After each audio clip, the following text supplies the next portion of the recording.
Bakit bad breath ang senior kumpara sa mga bata? Sanhi at solusyon. Isang mainit na pagbati sa ating lahat, mga kababayan, at lalo na sa ating mga pinakamamahal na lolo at lola. Welcome po muli sa Gabay kay Senior Pinoy, ang inyong kaibigan at kasama sa bawat yugto ng buhay. Ang topic po natin ngayon ay ang mabahong hininga o mas kilala sa medikal na termino na halitosis. At bago po tayo magsimula, mayroon po akong isang mahalagang paalala. Ang topic na ito, mga kababayan, ay hindi po para mahiya, kundi para magturo at magpaliwanag. Para po ito sa ating lahat, lalo na sa mga pamilya at tagapag-alaga, upang mas maintindihan natin ang ating mga senior at matulungan silang malampasan ang hamong ito. Ang hininga po natin mga kababayan ay parang isang pintuan. Sa bawat pagbukas nito, mayroon itong sinasabi tungkol sa ating kalusugan. Minsan, ang amoy nito ay nagpapahiwatig ng kalinisan at kaginhawaan. Ngunit, minsan naman, nagiging dahilan ito ng pag-aalala. Sa totoo lang, ang mabahong hininga ay maaaring maranasan ng kahit sino. Kadalasan ang amoy na ito ay sanhi ng mga bakterya na namumuo sa ating bibig, lalo na sa dila at sa pagitan ng mga ngipin. Ngunit, ang ugat ng problema ay magkaiba sa bawat yugto ng ating buhay. Para sa mga mas bata, ang bad breath ay karaniwang panandalian at hindi madalas seryoso. Kadalasan, ang sanhi ay simple lang. Baka hindi perpekto ang kanilang pagsesepilyo. O baka may sipon, kaya't nagiging sanhi ng dry mouth ang paghinga sa bibig. Sa mga kasong ito, ang solusyon ay simple lang. Mas masusing paglilinis. Pero pagdating sa ating mga senior, ang bad breath ay nagiging mas komplikado. Hindi lang ito dahil sa simpleng kakulangan sa paglilinis. Sa katunayan, ang bad breath sa mga matatanda ay madalas na pinagsama-samang epekto ng iba't ibang salik na nauugnay sa pagtanda. Para po sa ating mga viewers, gusto ko po sanang malaman kung saan umabot ang ating Gabay kay Senior Pinoy. I-comment niyo po sa ibaba kung saan kayo nanonood para alam natin kung gaano nakalayo ang nararating ng ating programa. Tara't alamin natin ang mga masalimuot na dahilan sa likod ng bad breath sa ating mga senior at pakinggan natin ang mga personal na kwento nila upang mas maintindihan natin ang sitwasyon.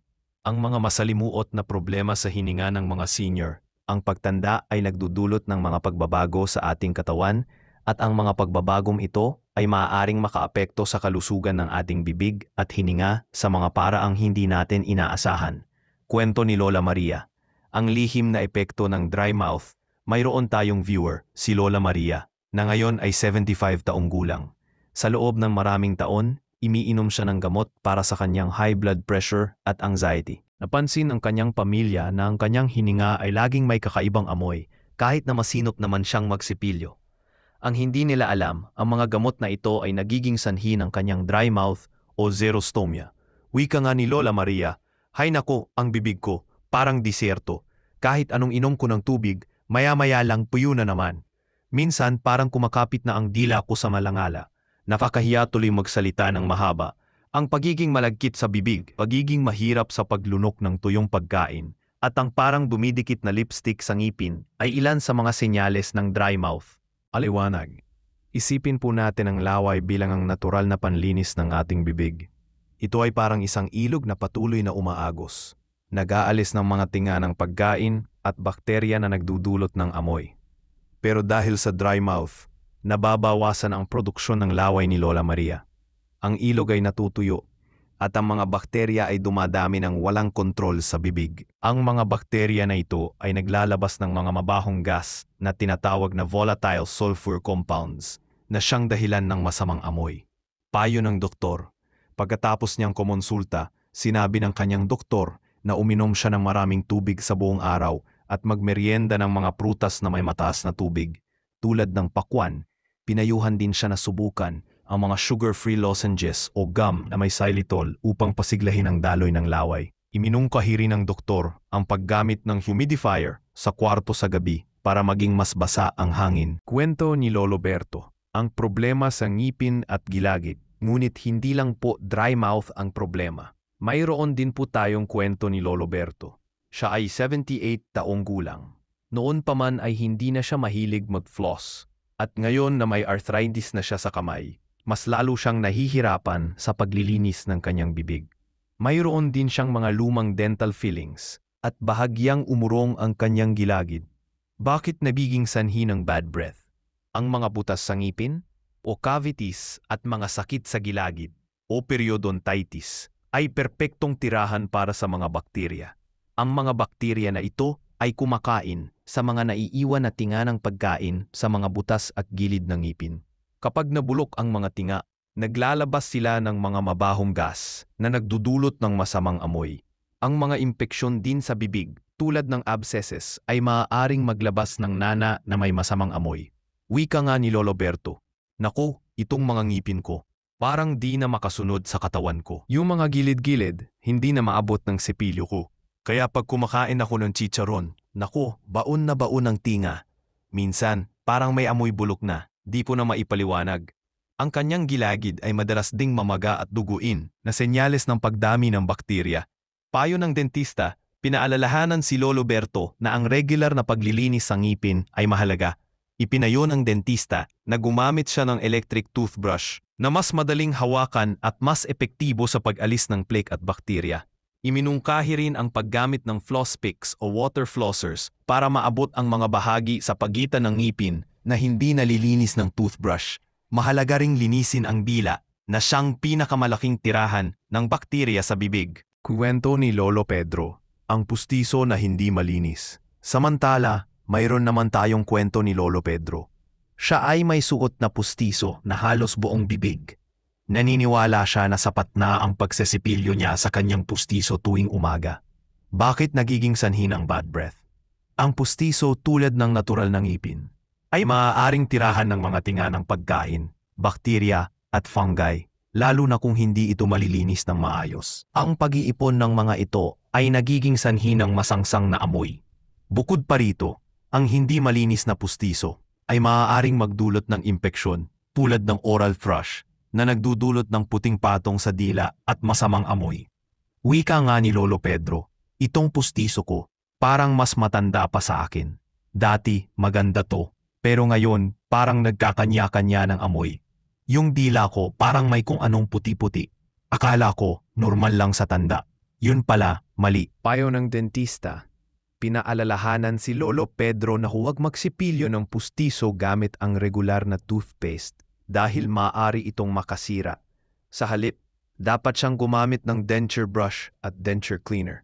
Sinabi din ng dentista na dapat niyang hubarin ang pustiso tuwing gabi upang bigyan ng pagkakataon ang kanyang gilagid na makapagpahinga at ilubog ito sa denture cleaner solution para mapusa ang bakterya. Kwento ni Aling Nena, ang hininga na mula sa sakit. Sa huli, mayroon din tayong kwento ni Aling Nena. Siya ay isang senior na may diabetes. Napansin ng kanyang anak na minsan may matamis o prutas na amoy ang hininga ni Aling Nena. Kahit masinop siya sa paglilinis ng bibig, hindi pa rin nawawala ang kakaibang amoy. Bakit nagiging sanhi ng bad breath? Ang hininga ni Aling Nena na may amoy prutas ay maaring senyales ng isang seryosong kondisyon na tinatawag na diabetic ketoacidosis, DKA. Nangyayari ito kapag napakataas ng blood sugar ng isang diabetic. Sa DKA, ang katawan ay nagsusunog ng taba para sa enerhiya at ang byproduct na tinatawag na ketones ay nagdudulot ng kakaibang amoy sa hininga. Ang amoy na ito ay naiiba sa normal na mabahong hininga at senyales ng medical emergency. Wika nga ni Aling Nena, "Amuyin mo nga anak ang hininga ko. Parang amoy mangga, di ba? Akala ko lang gawa ng kinain ko. Yun pala, senyales na pala to ng problema sa aking asukal bukod sa amoy prutas." Napansin din ng kanyang anak na madalas siyang umiihi at nakararanas ng pananakit ng tiyan na mga senyales ng DKA.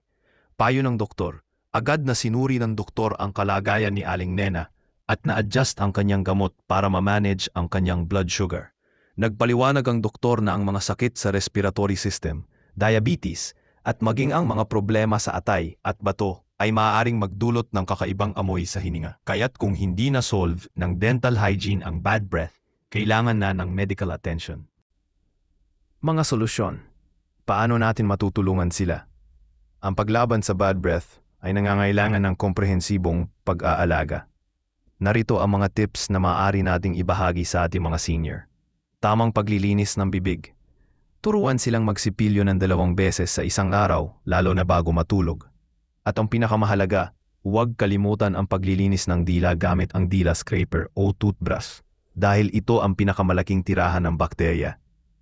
Panatilihing basa ang bibig. Uminom ng maraming tubig sa buong araw para maiwasan ang dry mouth.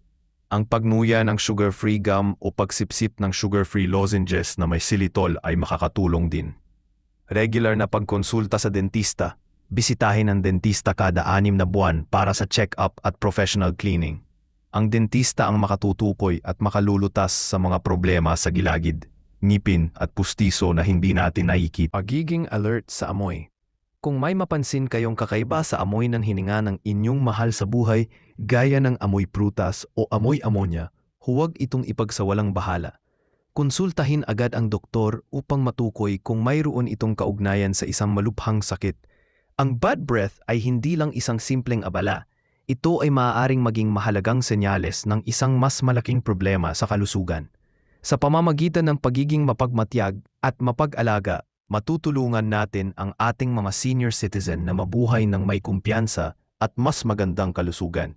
Hanggang sa muli, mga kababayan, ito po ang Gabay kay Senior Pinoy, nag-iiwan sa inyo ng paalala. Ang pag-aalaga sa hininga ay pag-aalaga sa buong katawan. Ingat po tayong lahat.